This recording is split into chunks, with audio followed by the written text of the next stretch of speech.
মোৰ পখিলাজনীৰ পাখি কাটিব হৈছে টলংকৈ অকল ঘূৰিয়ে ফুৰিব বিচাৰে পখিলা মোৰ স্কুটিখনৰ নাম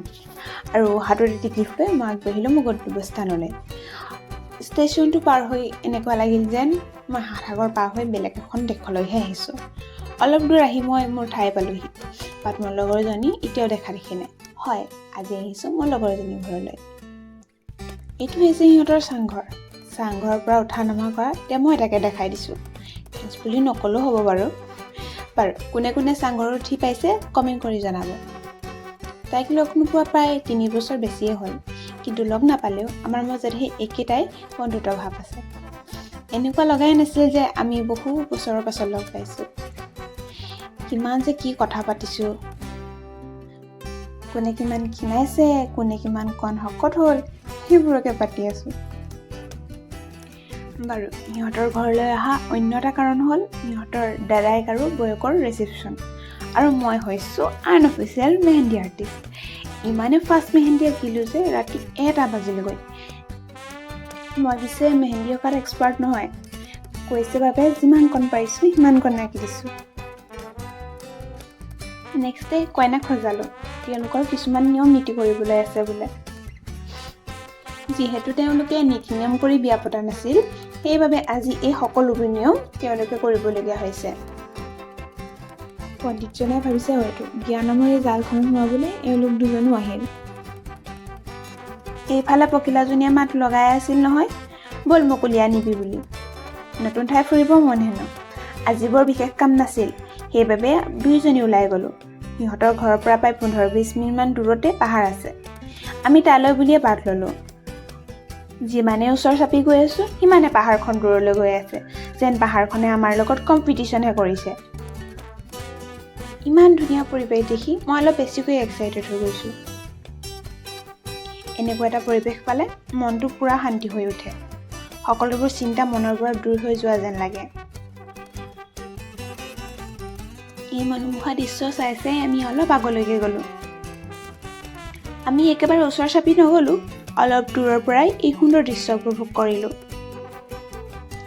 বেছি ওচৰ চাপি গ'লে অলপমান পাহাৰে দেখিম এই লোকেশ্যনটো পাৰফেক্ট ইয়াৰ পৰা বহুত দূৰলৈ পাহাৰখন দেখা পোৱা যায়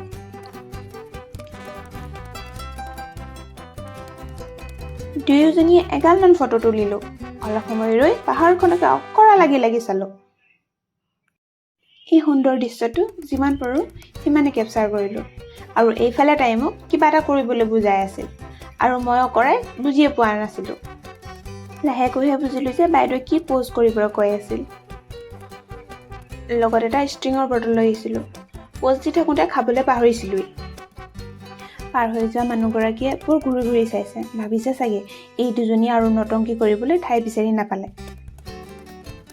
দুইজনীয়ে যে ঘৰৰ দেশে আহি ইয়াৰ পালোহি তাকে কৈ হাঁহি আছোঁ বাৰু যিয়ে নহওক মনটো সন্তুষ্ট কৰি আমি ঘৰৰ ফালে আগবাঢ়িলোঁ ঘূৰি আহোঁতে শ্বৰ্টকাট এটা মাৰি আহিলোঁ সেইবাবে 10 মিনিটমানতে আমি ঘৰ পালোহি